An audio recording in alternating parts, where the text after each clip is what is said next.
Hello, everybody, and welcome to Live at 5 with Chess Diagnostic. I'm going to be changing it to Live at 5 Eastern Time, and I might just do Monday, Wednesday, Friday so that I can, use a day to prepare. But we'll see. I'm kind of enjoying doing this daily for now, but maybe I'll take the weekend off and do Monday, Wednesday, Friday, just so that I don't get burnout starting right away. Hello, Shancler. All right, so yesterday I posted a puzzle, and today I'm going to get into just quickly this puzzle. What I'm going to talk about today is this is based on a video I saw from Benjamin Feingold. He was giving his thoughts on why people don't improve at chess, and I've been just thinking about this a lot. And I really think it comes down to reducing negatives versus adding positives. All right, but anyway, let's get into this puzzle first. So the reason I chose this one, I was just doing a puzzle streak, and again, this comes back to reducing negatives, which we'll get into. But let's just look at the fine points. All right, so obviously queen takes queen. You don't want to take the bishop because then the queen would just take. You wouldn't take with the pawn. And it's basically all right, so yeah, he takes, and then the pawn was pinned to the rook, but since he has to take, since he would otherwise win a queen.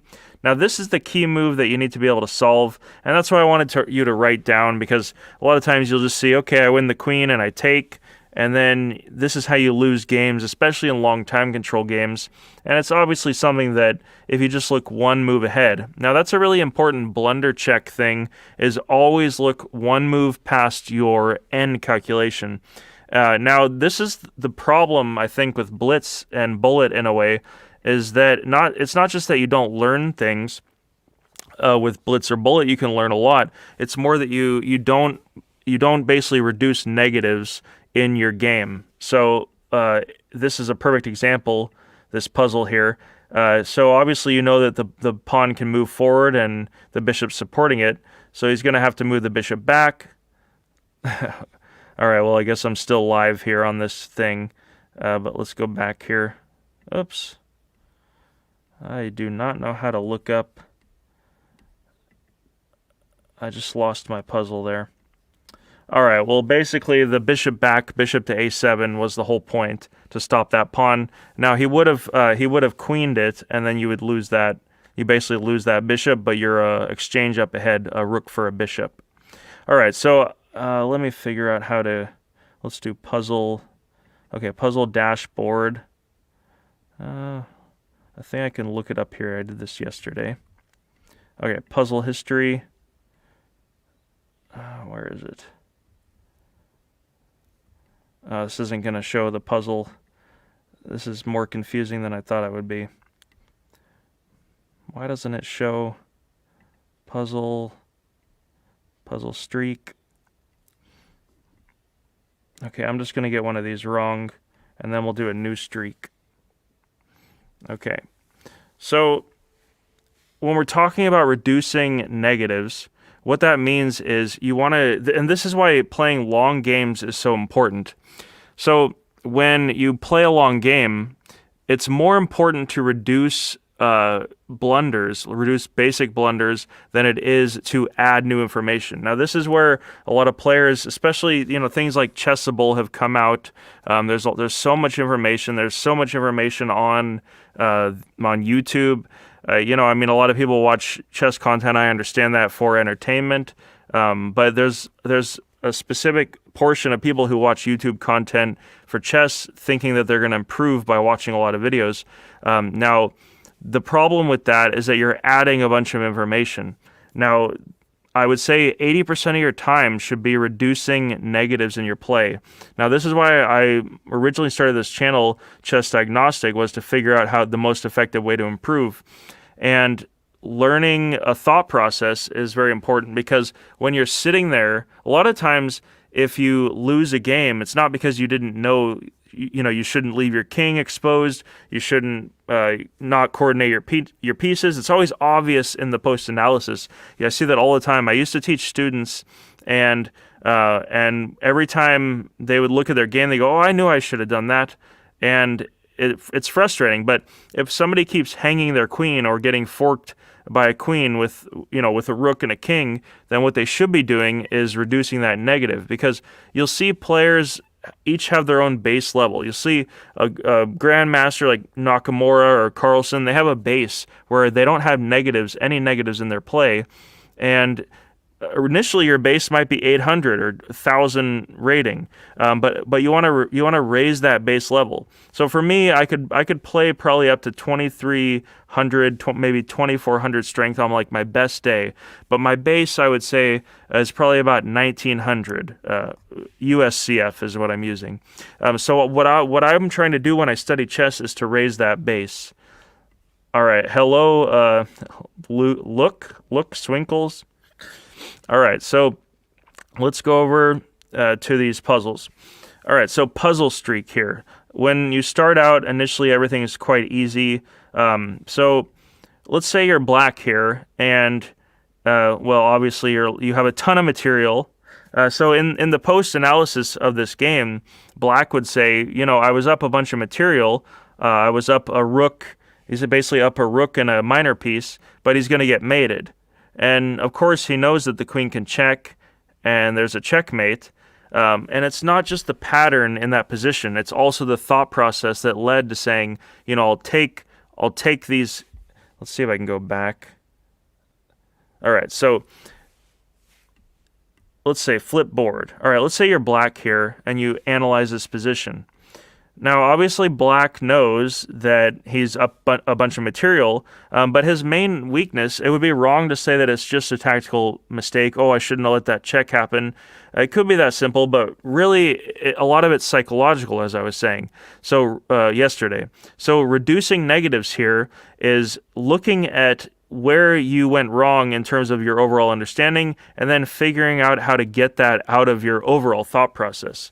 Now, this is how players can play blitz and bullet, and they don't really make, they very rarely make mistakes, at their level, I would say. So if you're like 2,000, you make 2,000 mistakes. If you're 2,500, that's the level of mistakes. But when you're studying chess, you're reducing negatives. So this is also why studying openings is not very effective, I would say, until like 2,200, because openings literally is just adding information that you memorize, and if you flip it on its edge and say, I've learned openings, now I'm 2,500 openings, well, since they have all these negatives in their play and their base play might be 1,500, then it might even be worse, because now they're not even thinking for themselves. And as I said from earlier videos a couple days ago, analysis, this is how it's kind of tying in. So analysis is really your base level. How do you analyze a position? It's not really what you know. And this is maybe why you have these crazy geniuses throughout history, like Capablanca, or there was that Indian grandmaster, I can't remember his name off the top of my head, but basically they were able to play at a very high level, and I don't know, I don't know how believable it is, but it does seem to stack up, especially for Capablanca. His wife that lived with him said he never opened a book. Some people have said he studied some openings, but they can play at this very high level because their base understanding is so high. Let's see. What is this show about? Let's see. So Luke Swinkles said, what is this show about? This show is about reducing negatives versus adding positives in your chess improvement. So this is why long games are important, and let's just go through some puzzles here and see how you would take your time in a way. All right, where is it? All right, so let's look at this. So what you want to do right from the beginning is you want to just try to get a feel for the material and then the position. So obviously the material's otherwise equal, pawns are equal. Okay, no material. So he's down a minor piece now that I see that. But he can play here and threaten mate. You don't want to do something slow either. So when you're down material, especially in a puzzle, you want to look for threatening moves to try to either win material back or get a mate, because if you don't, you're going to lose. Like, for example, if you brought the rook in, you might say that's an active move, but the problem is he would play something like queen to f6, blocking that pawn, so you have to push it right away. Okay, well, that's dumb. I guess there's no other move, though. He's going to get mated. All right, so you can see there's a check here, and it looks like he wins a bishop.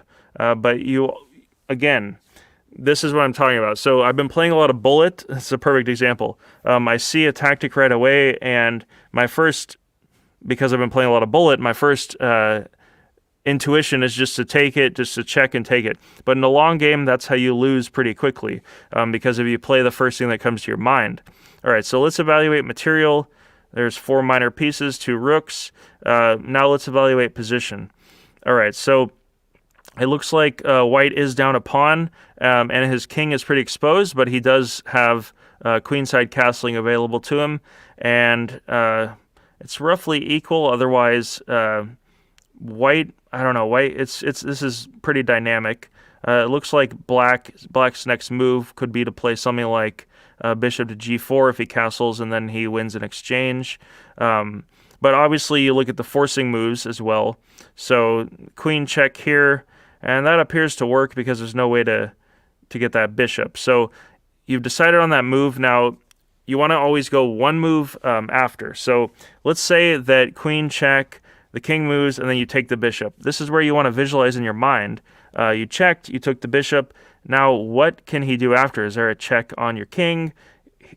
After all, he's uncastled, and so that could leave him vulnerable, and your queen might be off over on the queen side while there's a mating attack.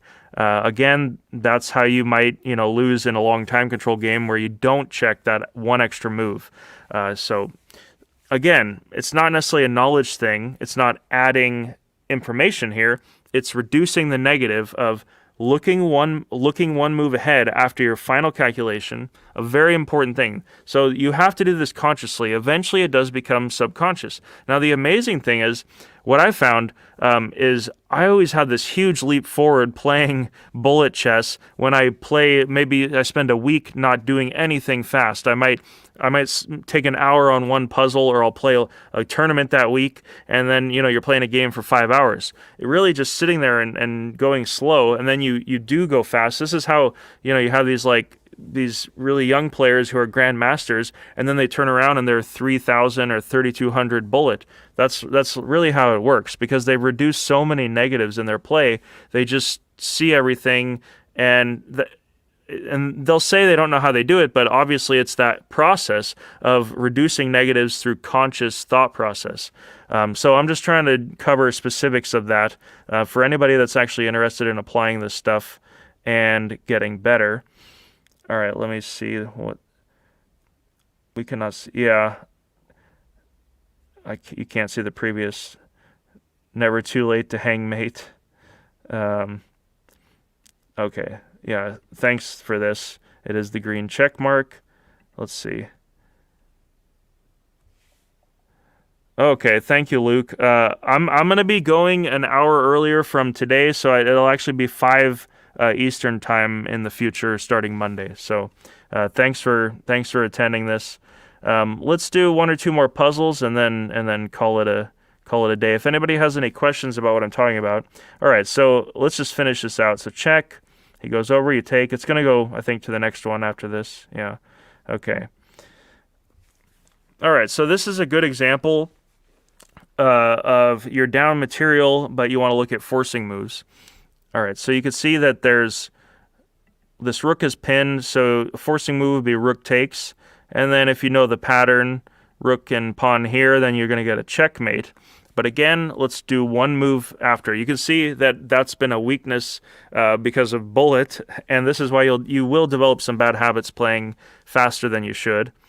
All right, so he is up a pawn black, but he's down a knight, so basically he's -2.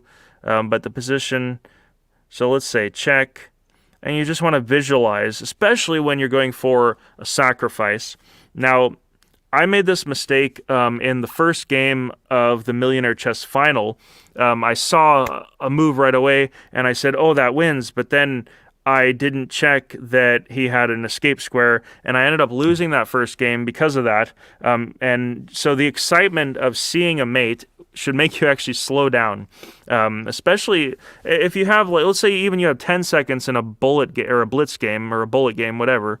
If you see an immediate 1 or 2 move mate, just literally take 1 or 2 seconds and just visualize after, and then see if he has any resources. That'll prevent a lot of very frustrating losses for no reason. So obviously here he takes, and then you checkmate, so he had no recourse.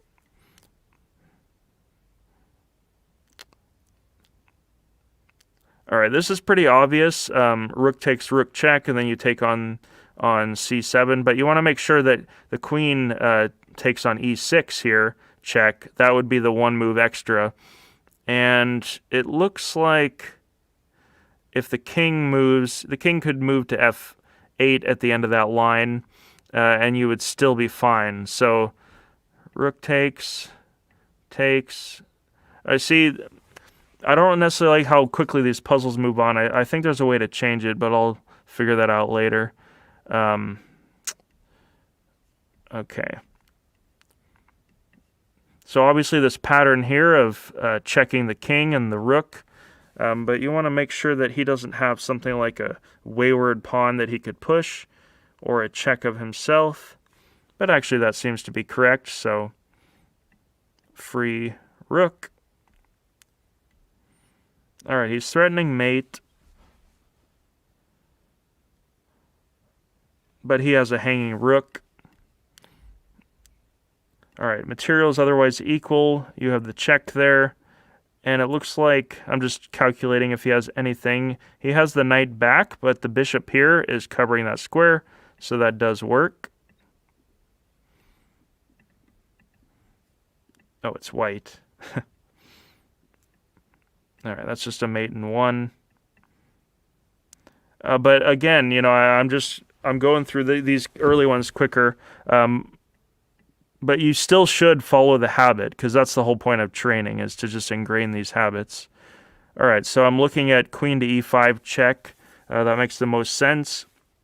f6, you take, that's mate. Now, if you do see a mate from your pattern recognition, which is going to happen. Now, this is, I also want to say just a note about pattern recognition. Now, I did read that Rapid Chess Improvement book, and I was a big proponent of that for a while. But I do think the weakness of that is that if you're playing, because his thing is just do a ton of tactics, you'll have pattern recognition, and then you'll be able to play chess. Well, it doesn't work like that.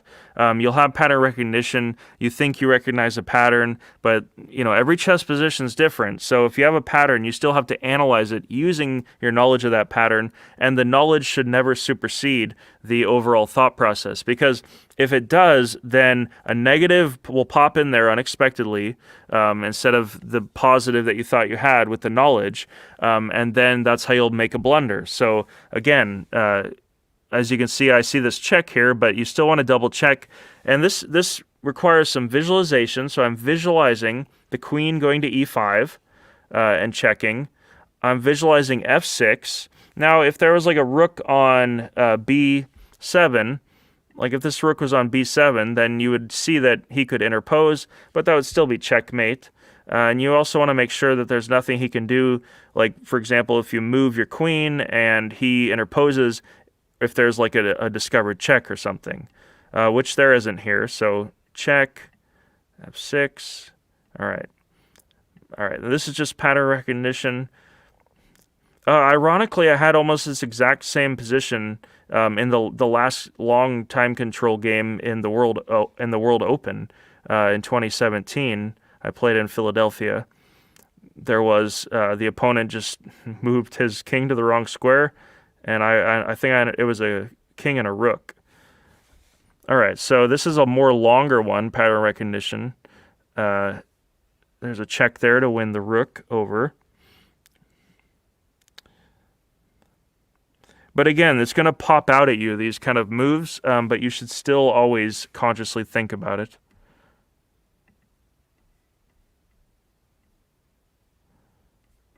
Oh, shit. Oh, sorry. All right, I'm still new at this. All right, I took the message off. Okay. I'm still learning. Reducing negatives, I guess, talking about. All right, let's just finish out one more puzzle. There's a check here. I'm trying to get to the harder ones. I'll have some prepared in the future here. Oh, this is interesting. Okay, so there was two forcing moves here. There's queen check, and there's rook here. There's also, I guess, rook takes, and then if he takes, you get a discovered check. So that could still work. Oops. Yeah, no, it was rook here, and then you get a fork. If he takes, you get the fork here, and you win a rook. All right, so if we go back to the beginning of this, you see that white is basically down a pawn. Now, you have to be careful when it's queen versus two heavy pieces, two rooks. This is actually a really kind of standard position you'll get at all levels. And because, when everything's equal, or if black is up a pawn, he doesn't want to trade, obviously. But you need to be careful not to rush, because if you bring your rook in to contest the file, then you might get something like that. So he could have taken more time to defend f7. He could have, brought his queen to, I don't know, h5 or something, or just went rook to d8, and then he's going to infiltrate on his own. But yeah, when you're up a pawn, especially when you have heavy pieces, you don't want to trade. So in general, we could learn from that. New streak. All right. Well, this is going to be the end of this. I think I got through most of what I wanted to talk about today. If you have any questions, just leave them in the comments. I'm going to be posting another puzzle here, and either I'll start again a stream tomorrow, or I'm going to be doing it Monday, Wednesday, Friday, and it's going to be 5 p.m. Eastern time. All right. Thanks for anybody following along, and I'll see you in the future.